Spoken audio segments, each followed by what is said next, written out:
Over here, I have like an infinite supply of scrap paper now because I have printed so many Wingspan cards. All of the scrap paper in my house is 2.5 by 3.5 inches.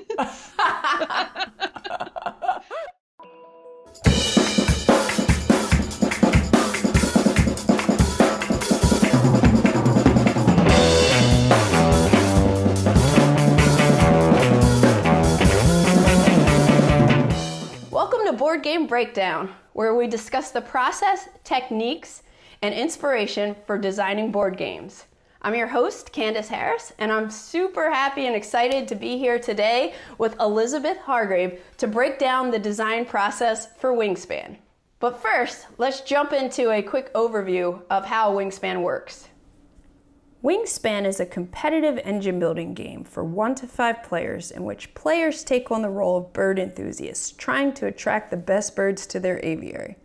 Over the course of 4 rounds, players alternate turns, taking one action at a time to play bird cards into their forest, grassland, or wetland habitats, gain food tokens by selecting custom dice in the bird feeder dice tower, lay eggs, placing them on birds, or draw additional bird cards. Aside from playing bird cards, each action corresponds to a particular habitat on your aviary player board, and when you take actions, you can activate bird powers for each bird in the associated habitat. This allows players to build up and then trigger chains of powerful combinations, which is the heart of the game. The winner is the player who scores the most victory points from birds, eggs, bonus cards, end of round goals, and a few other things. Hi Elizabeth, thanks so much for joining me today. Hello, thanks for having me. When I got the email that Wingspan was available for pre-order, it was just an instant buy for me because I was like, all right, it's Stonemaier, number 1. And number 2, it had such a unique theme, and I'm such a fan of just different themes and like learning about different worlds and pieces of life and everything. So I suspected it was going to be pretty cool, and it's incredible to see how successful it has been.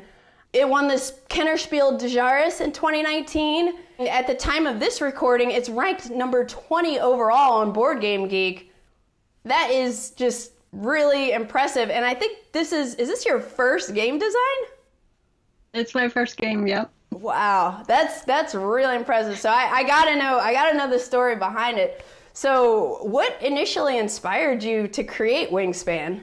So I had been playing hobby board games for probably almost a decade at that point, and was really starting to notice that all the games, I loved the gameplay, but I did not love the themes of most of them. Like, they just fell into a lot of areas that were themes that I just don't care. You know, trains and castles and space. They don't bother me, but they're not things that I'm excited about. So I sort of started thinking, like, what would it look like to have a game that was about something that I'm actually really into?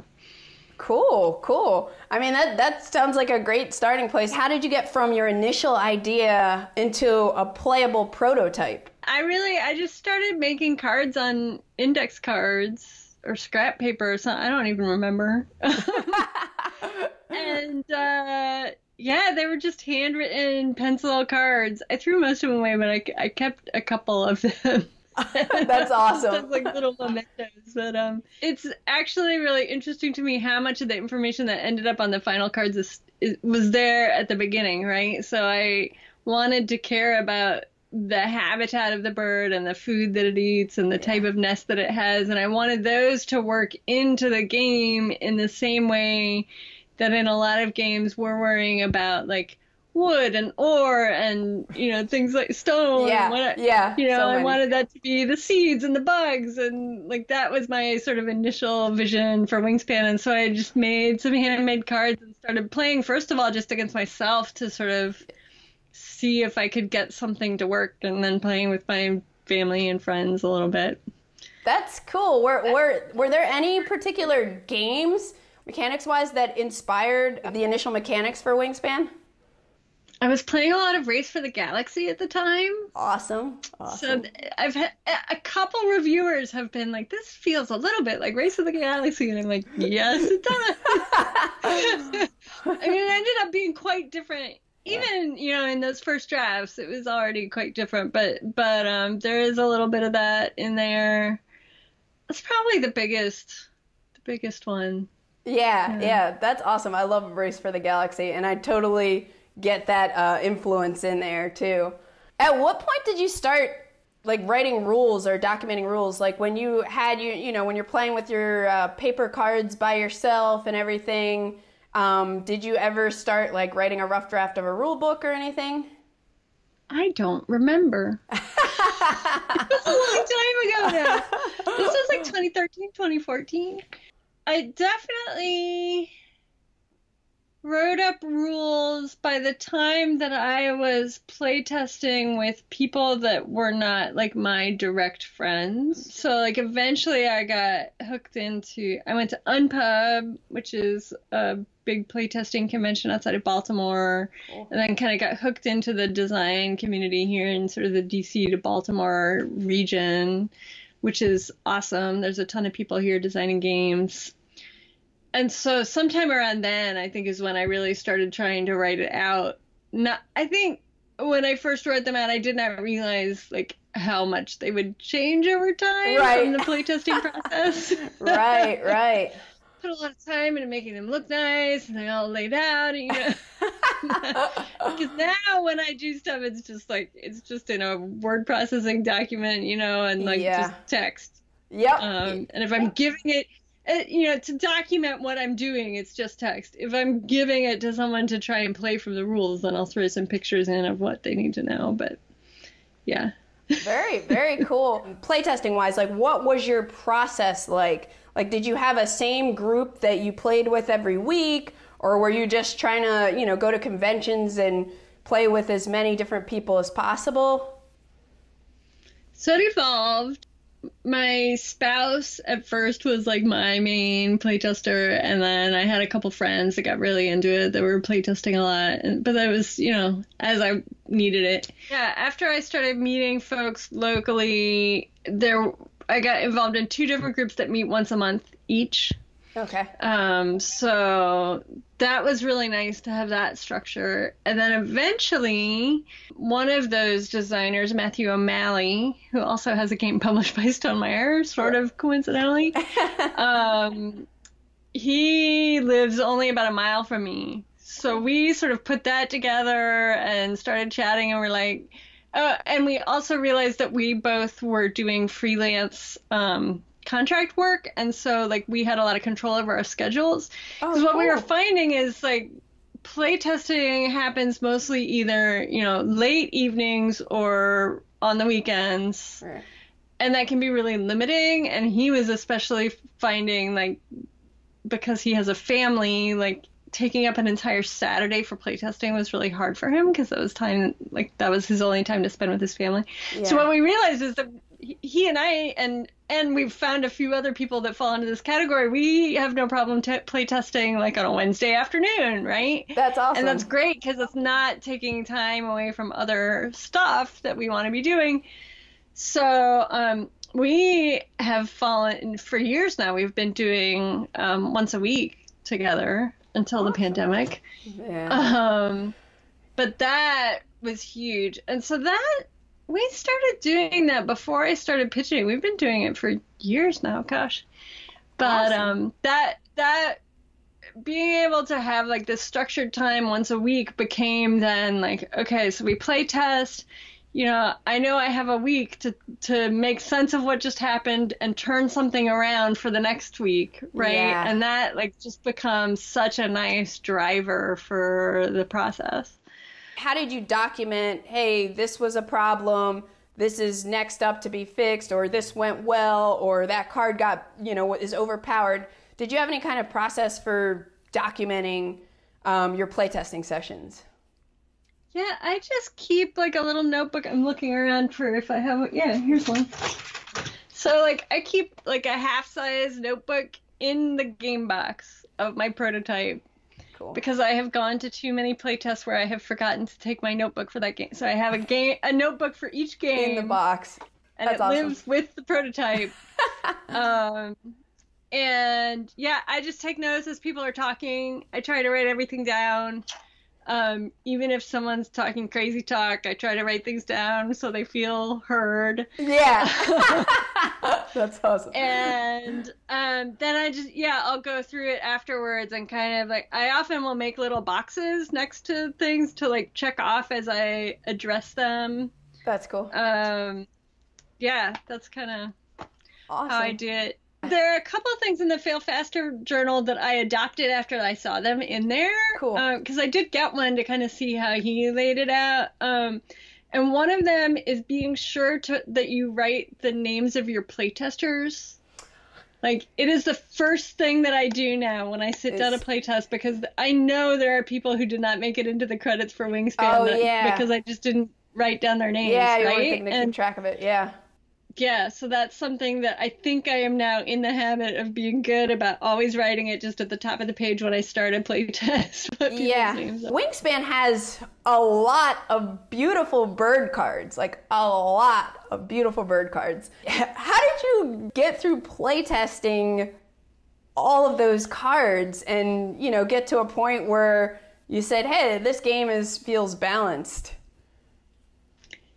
Yeah, it was, so I, for most of the life of Wingspan, was playing with more like 50 to 60 birds, most of the development process, until I really had it nailed down, how things were going to work. And so I sort of worked out like the powers on those cards and how everything should be valued, and if you eat this much food and you can lay this many eggs and this is your power, like this is your score, right? And I actually made it like a formula in the spreadsheet, right? So then when I started adding more birds, I had all of that work sort of already done, and it was easier to add them in and have some faith that they would be relatively balanced. Cool. But that said, I did try to playtest them all a bunch, and I actually, at some point in the development process, so first of all, I was like, I actually printed some very nice cards at the point that I was pitching to have like nice cards, and then realized like I was always just changing them. Ended up doing a lot of sleeve-in cards, right? But then at some point when I was working with the big deck, like finding a single card out of 170 to replace the card in the sleeve was just horrible. Wow. And sleeving 100, like you can't sleeve 170 cards for a single playtest, knowing that they're all going to change. So I just print them straight on cardstock, right? So and I'm reaching over here. I have like an infinite supply of scrap paper now because I have printed so many Wingspan cards. That's awesome. All of the scrap paper in my house is 2.5 by 3.5 inches. That's funny. But I print them on cardstock and I don't sleeve them, and they are a pain to shuffle. Yeah. Because the cardstock kind of deal sticks, but but it means that you can write. So like this one that I happen to grab, I have written on it. Right? It doesn't even make sense what I wrote on it because it's a thing that doesn't exist anymore. But but I could write on them, and I could keep track of if they had been played onto someone's player mat. Okay. I could like make a little check mark. Yeah. Or if they had been drawn but someone discarded it, like that was of interest to me because it was one that was less interesting to them, maybe. It's good data. So I was like just like literally making notes straight on the cards because there's all this white space where the birds went eventually, but I had no art, right? Yeah.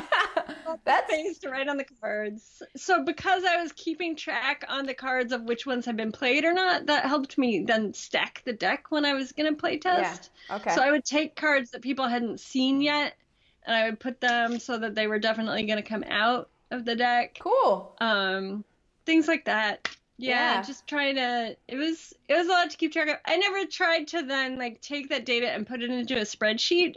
It was more that I would like sort the cards physically and just make sure they all got seen, and have conversations with people after they played of like, oh, these ones that were discarded, was it because they seemed underpowered, or did you just have to discard something, or that kind of. Right. Yeah, that sounds like a great idea, taking notes directly on the card stock. How did you make those cards and transition from just handwritten cards to actual printed cards? My first printed cards I did all in GIMP, which is like the free version of Adobe whatever. Photoshop, Photoshop. Yeah. It was super inefficient. I mean, I did it as efficiently as I could, but I was like literally like copying and pasting from one card to the next and then changing what needed to be changed. Later in the process, I learned to use Nandeck, which is another free program that you can use to take all of your data that's in a spreadsheet about what you want to go on cards, and it will automatically make the whole deck for you if you tell it where the different items in the spreadsheet go on the card.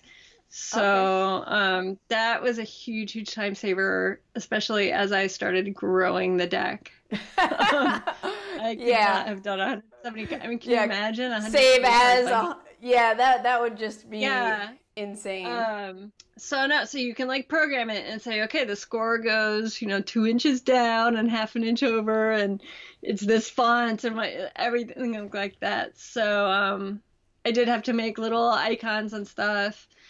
And because I was working on it so long and like changing things where they go on the cards as I went along through playtest feedback that I got about like, oh, I really, everything ended up on the left-hand side of the card and sort of in a hierarchical, like what people needed to know the most, when the graphic designer for Stonemaier actually ended up using all of the locations. She made some things look prettier, but like pretty much the way I had things laid out on the card is what ended up in the final version. My like relatively final version of where everything was on the cards. So that was something that evolved over playtest, that I was just like improving the UI at the same time that I was improving the actual gameplay. So cool. Yeah. And did you start building the spreadsheet for your cards when you decided like you were going to start using Nandeck, or were you already, even though you were kind of using GIMP and everything, keeping track of your cards somehow in like a spreadsheet?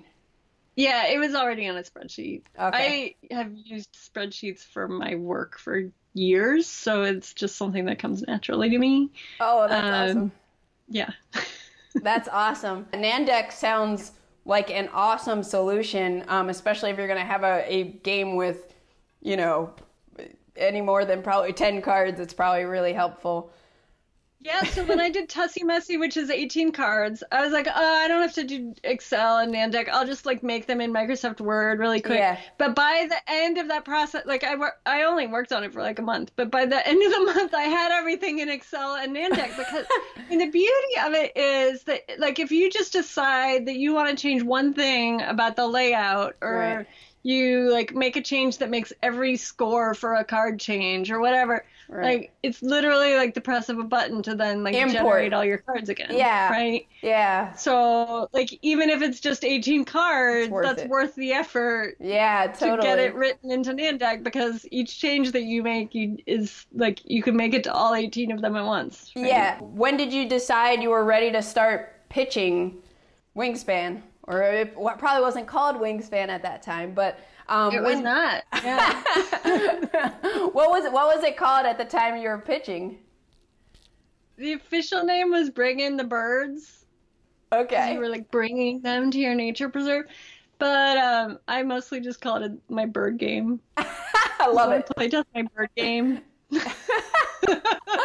Love it. So how? It was always kind of like just a placeholder name. Like I'm not good at naming things. Yeah. I don't. Yeah. So Jamie and Stegmeyer from Stonemaier Games picked the name Wingspan, but I ended up pitching to him and a couple other companies at Gen Con in 2016. And how did I decide I was ready? I guess I got to the point where playtesters were like, I would buy this game. Cool. Good. Like, and it was very different from how it ended up, even at that point. But it just felt like it worked. People were enjoying it. There weren't any little niggling bits of like, yeah, I know that's not quite working. Right. It felt good. Let's focus on this other part right now. I just felt like it was working smoothly. People were enjoying it. People were offering that they would buy it. Cool. Yeah. And so, I decided kind of at the last minute to try and go to Gen Con, and scraped up an Airbnb to stay at, and sent out a bunch of emails to publishers. I spent a lot of time trying to figure out what publishers might be interested in my bird game, because it was about birds. Yeah. And when you look at the catalogs, a lot of publishers, like I was complaining about, like my whole reason for making this game was that a lot of publishers specialize either in like high fantasy or, just games about trading in the Mediterranean or whatever. And so Stonemaier was one that a lot because of viticulture and a little bit because of Between Two Cities, like just those games to me felt like a little bit out of the sort of rut of typical Euro games. Yeah. Theme-wise. So I threw them on my list of people to try, and that worked. So. And so at Gen Con, you had a meeting with, I'm assuming Jamie or someone from Stonemaier, and did you play through the game or just do a demo, or how did that go down? Yeah, I sort of had a little pitch prepared, and then I was like, and we could play a few hands, or I don't know, a few turns of the game if you want, just to get a feel of how it plays. And they said, sure, let's do it. And we ended up, I forget if we played the whole game or just part of one. Mm-hmm. It was definitely a shorter, lighter game at that point. And they had a bunch of feedback for me. And so then from that point, it was sort of like, go address this feedback, like send us a new version, and we will decide whether we want to sign it at that point. Okay. So you worked on it some more. You went back to your playtesting group, and then you went back to them with a updated version. You sent it to them, the prototype? Okay. Probably that November. And by Christmas, I remember getting the email from them at my parents' house at Christmas time. That's awesome. That's awesome. Yeah. What a nice email to get. Right? That's so exciting. So then you signed with Stonemaier, and the game kind of takes off even further development-wise. What was that process like with, you and Jamie working together to kind of just take Wingspan to the next level? How long was it? What was the back and forth there?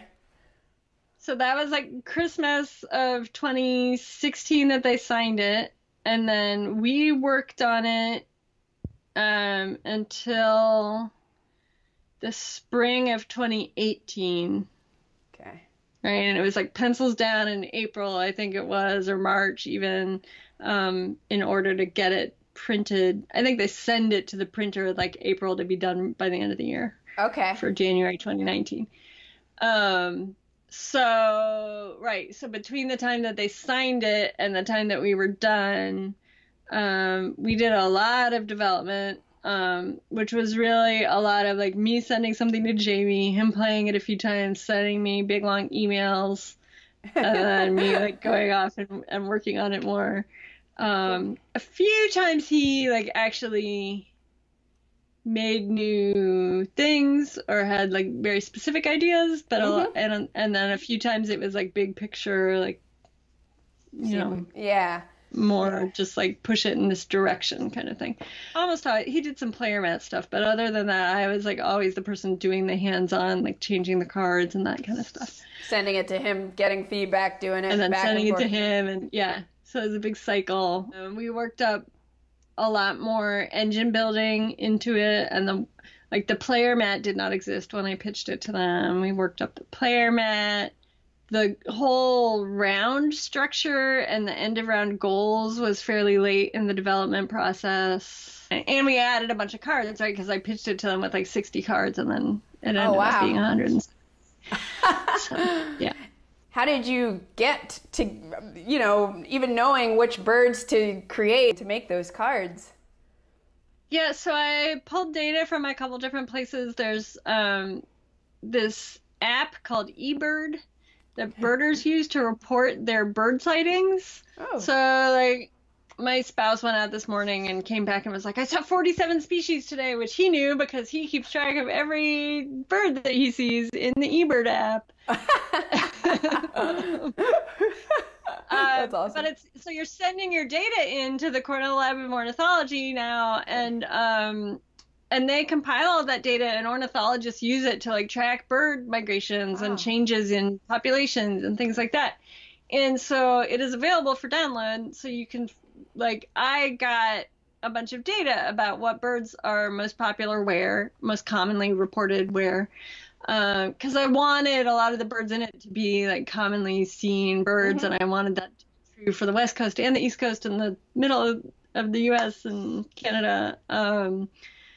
And so part of it was just like knowing what birds in that sense, but then also needing to balance them across all the different habitats and the different nest types, and and then throwing in cool, unusual birds, and there was a lot that went into picking the birds.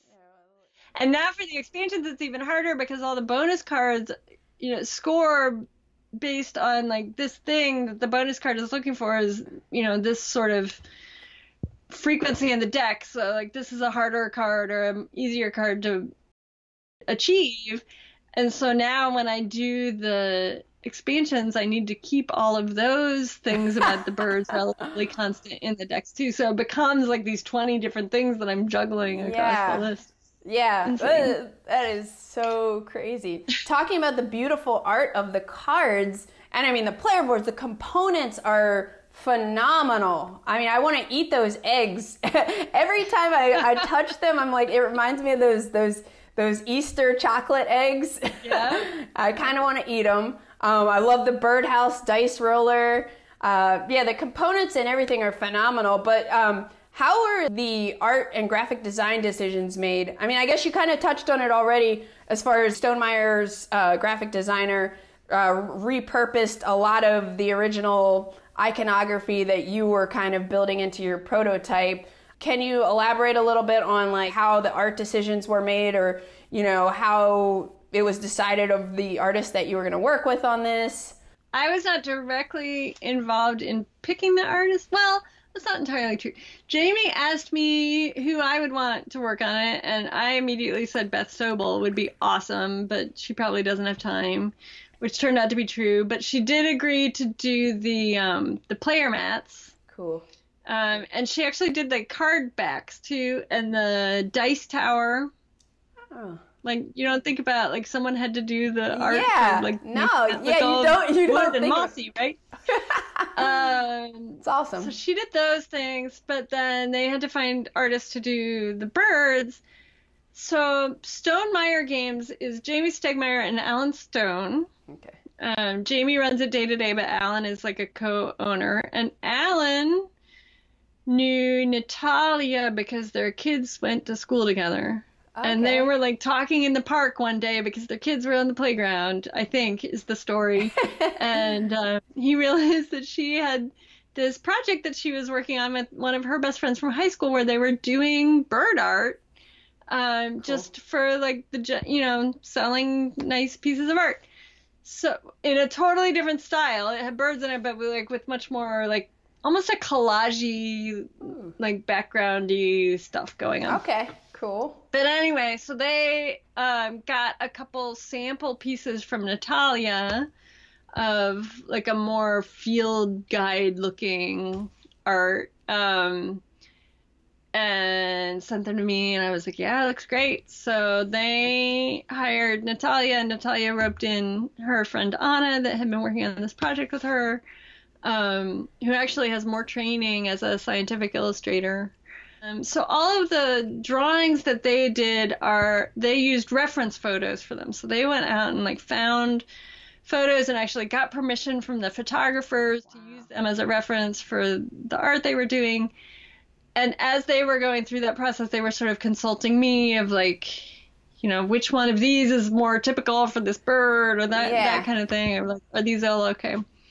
Cool. I haven't been doing that as much with the expansions just because I know as much about the birds as they do. Like, I don't know Australian birds that well. And I think they've just gotten a better sense of like what works well on a card, like how much space they have to work with and that kind of stuff. It was an intense process. Each drawing takes them like a day, right? It's like an 8-hour process to do one bird. A lot of beautiful bird cards. Yeah. Yeah, so they were working on the drawings for the first 60 birds that that we knew where we were going to be in. And then as I was finishing more of them, I was sort of sending them additional lists of things to work on. And what were some of the biggest challenges? Because I think a lot of people might either see a game come out and just think it just like magically happens. But, there are a lot of hardships and ups and downs that go into designing a game. So what were some of the biggest challenges that you kind of dealt with throughout the design process of Wingspan? I mean, I think it's just getting the mechanics to that sweet spot. 'Cause Jamie had his core audience, right? Which are like the scythe and viticulture people, right? Like pretty heavy Euro gamers. Yeah. And I was like, yes, I love you heavy Euro gamers, but I also love you birders, and I want this game to be like interesting to the gamers but accessible to the birders. Right. And that's like a narrow band, right? Yeah. Yeah. So like hitting that and just getting the mechanics to a point where like they felt great, and it has this build to it, right? That your engine just ramps up in this really satisfying way. And working all that out just took a while. Were there any mechanics or aspects to the game that were in there that you loved and you eventually took out for one reason or another?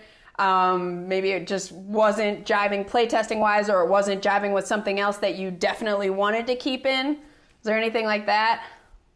So for a long time, and at the point that I pitched it, the game had cards that you would buy that were the different habitats and the different nest types. You had to actually invest in your ability to play birds into the different habitats and to lay eggs on them. And you had to, your park was building a nesting program where you were putting up nesting platforms for the platform birds or whatever, and then they could lay their eggs. Which had some more story to it in terms of who are you in Wingspan and what are you doing, and I'm building up my park. But the players just wanted to play with their birds. They weren't into the infrastructure of the park. Right, like you were originally feeling. Gotcha. Yeah, so over time, all of the infrastructure just went away, or now some of it's built into the player mat, but it's not a thing you have to do in the game. It just happens naturally as you're playing with your birds. Yeah, I think that was the biggest thing that got dropped from my original conception.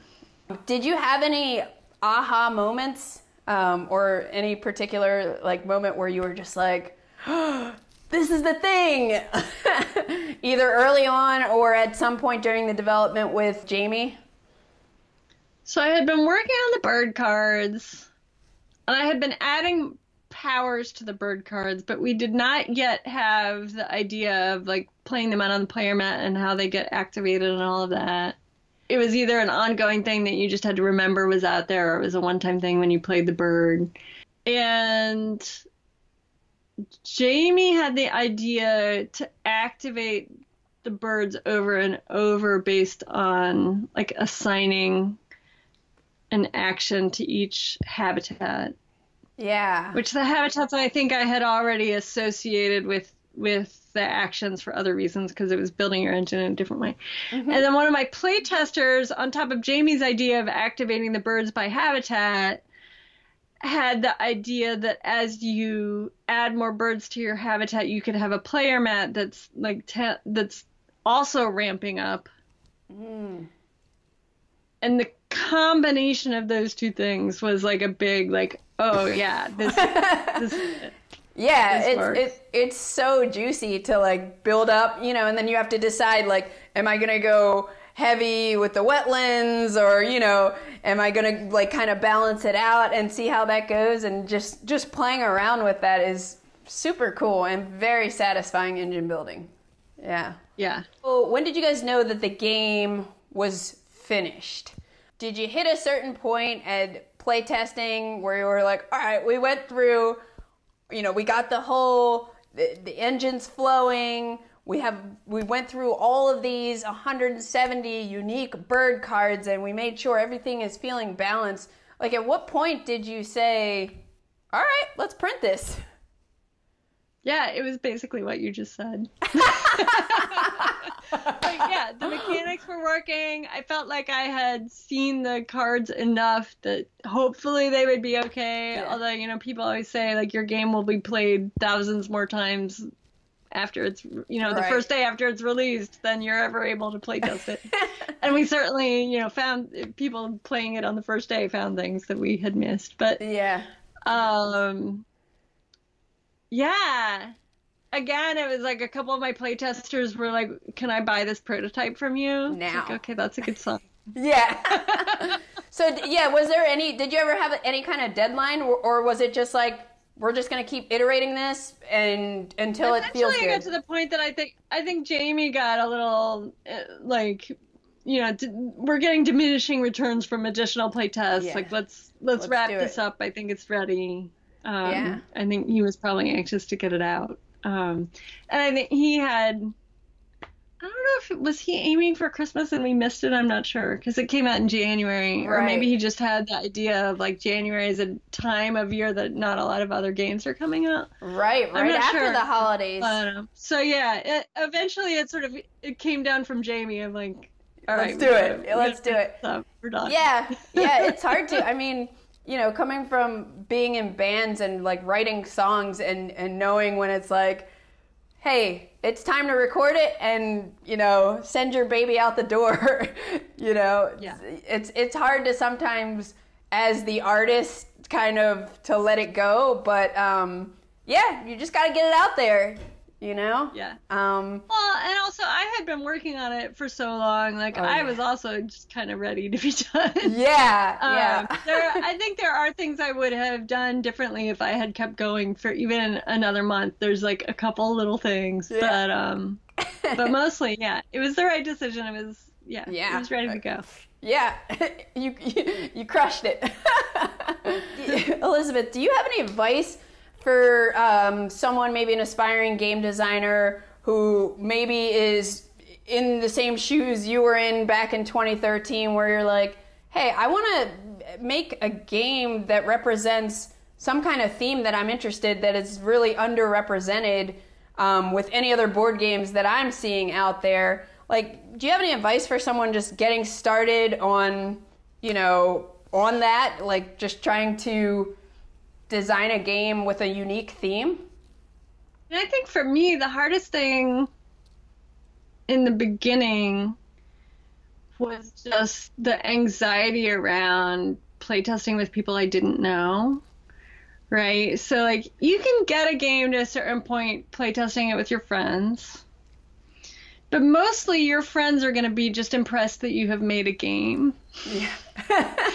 And they're only going to get you so far. Right. In terms of like useful feedback that makes your game as good as it needs to be to get picked up by a publisher or to do well on Kickstarter. So you have to get out there and playtest with people you don't know, to meet other designers. Playtesting with other designers is tremendously helpful because those are people who are thinking about how games actually work.